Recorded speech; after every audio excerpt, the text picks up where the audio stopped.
What's up, guys? It's Fattern, and we got into this game a little bit late in terms of what you guys are seeing here because of the way the PlayStation records. Bah! I shake my fist at you. I start off 10-0, and I use a few of the Griffins, which you're about to see here in fast forward motion. But the topic of today's video is actually a lot of things. The biggest thing, I think, is Call of Duty in the competitive scene. If you guys have paid any attention whatsoever to what goes on in the competitive Call of Duty scene, you can tell that it is just a cluster bomb balls of wildness. And there's a lot of things that people do in the community that people don't know about. There's a lot of different tournaments that are held and all these things that it's crazy. So I guess we'll start off kind of where like the basics are. Obviously, the very basic Call of Duty is you know, the one we play, the public, so you're not really competing or doing anything special. And then it's slowly followed up, I guess you could say, by the clan wars. So far, no one really cares about clan wars whatsoever. It's not like League play was in Black Ops 2, but hopefully with the upcoming update that changes a little bit. And then following that are game battles matches, and this is where everything just like hits the fan and just goes craziness.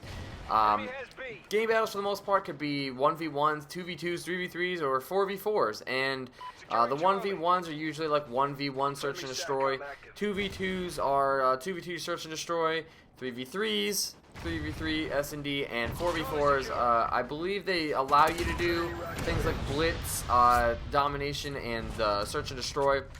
But for the most part, a lot of people run search and destroy, and it's funny because if you want to be in the real competitive part, which is, you know, the MLG competitive, or like over in Gfinity in Europe, and you know, compete for like the big tournaments with prize money, you got to be good at like all three of the game types we just talked about: blitz, domination, and search and destroy.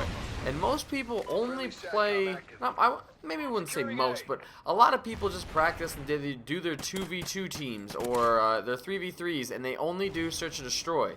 So they become really good at playing search and destroy. They know the maps, they know everything that's going on, but they're bad at domination, they're bad at blitz, and they're like not even respectable in those categories. So, I mean, it gives you a good starting point, I guess, that you can do good in probably the most important game type that I don't see ever going away for as long as Call of Duty competitive games are around. But otherwise, you're kind of, I guess you wouldn't say you're wasting your time, because you could say I'm wasting my time here. But if you really want to be competitive and, you know, things like that, you got to go for the big one. You got to go for everything. You got to find a way into scrimming the professional teams or the better teams. But just playing search and destroy, I think you can make some money off of game battles and things like that. They have small tournaments, you can make some money, play with your friends, and that's cool. But if you really want to make it to the big leagues, you got to be good at all three, not just search and destroy. But that's where it just gets crazy, because a lot of people are like, hey, we should practice as a team, and it's like, man,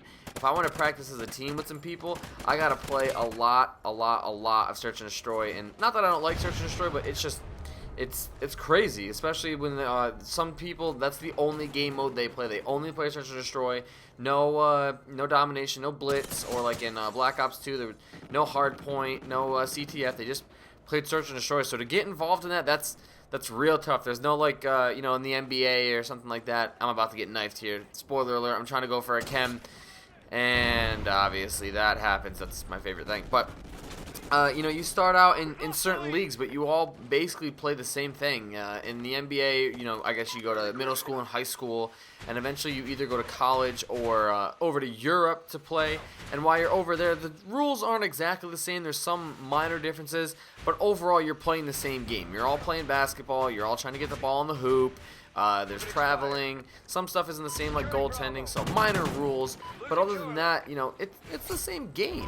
But Call of Duty isn't that at all. And so, like, if you really want to get into the competitive scene, you kind of really have to start at the bottom and work your way up. And it's, I'm not going to say it's supposed to be easy. Obviously, you got to spend a lot of time. You got to play a lot. And it's really hard when money's hard to come by, time, things like that.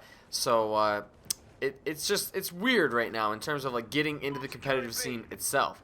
And then again, like I said, getting into the competitive scene, it's so confusing. If any of you guys pay attention at all whatsoever, in the last like 2 weeks since the UMG Philly, UMG, I can't remember what UMG stands for. I apologize to those of you that are real competitive gamers. You know what UMG stands for.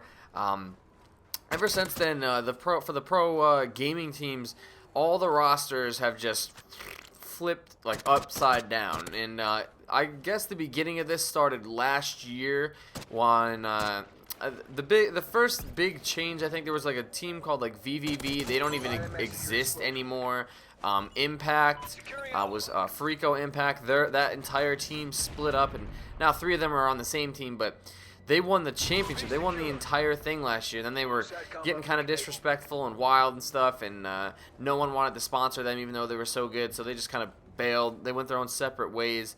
And now there's a whole bunch of new teams that are formed. Strictly Business is like a newer team that's very good. Curse LV Las Vegas, they compose of 3 of the people that were on the original Impact, the 2013 Call of Duty Championship team, and they have another guy. His name is Ricky. He used to be on the Optic team, which was and still is the most popular team. And right now, Complexity is the team to beat. They were really good with TP, Aches, and Crimsix, and then they, to find the missing piece to beat Impact, they picked up Clayster, and I think Clayster was on like Unite. But then once like I said, the UMG Philly, everything went nuts. Optic had this guy named JCap. If you guys don't know any of this is going around, they had one player. They dropped him, and then they picked up another guy. His name was Ricky, and then one of the guys decided he was gonna retire after the UMG Philly tournament. Big timer. He's one of the best. Probably won the most out of anyone ever in competitive Call of Duty. He retired, and so when he retired, they needed like a new player. Obviously, they're gonna need a new one. And one of their best, Optic Scumpy, he left the team because he was mad at them, basically. And so they needed 2 new people. They got that Clayster guy from Complexity who was dropped.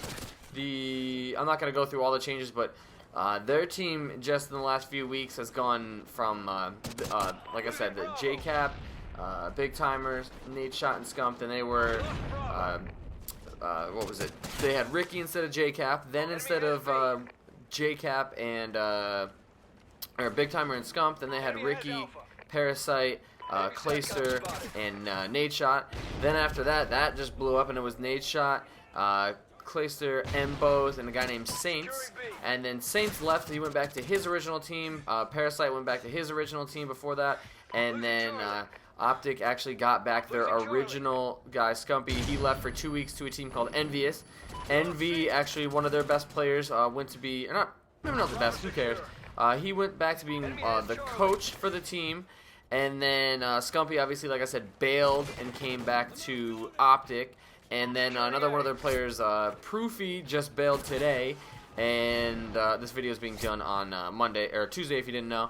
And so now they're left without 2 players. A whole bunch of other teams, their players have left and gone and come back. And it's just nuts. And I guess this video isn't long enough to talk about all this, but there needs to be some sort of structure in the Call of Duty competitive scene. That's all I'm trying to get at. Something where you can start from the bottom, work your way up, and then once you actually get on a team, teams need more of the power rather than just the individual players. I get the individual players are liked a lot. They like to have their own freedom, but man, if this gaming scene is ever going to be taken seriously, something's got to change because it's just been crazy. Anyways, I hope you guys enjoyed the gameplay with the Silence Marksman Rifle. I was just doing it to complete a challenge and some other challenges, things like that, because that's what I like doing. And I went 64-9, almost got an offensive chem, but I didn't. Anyways, I'll talk to you guys soon. Leave a comment, like, and subscribe, baby. I'm out. Peace.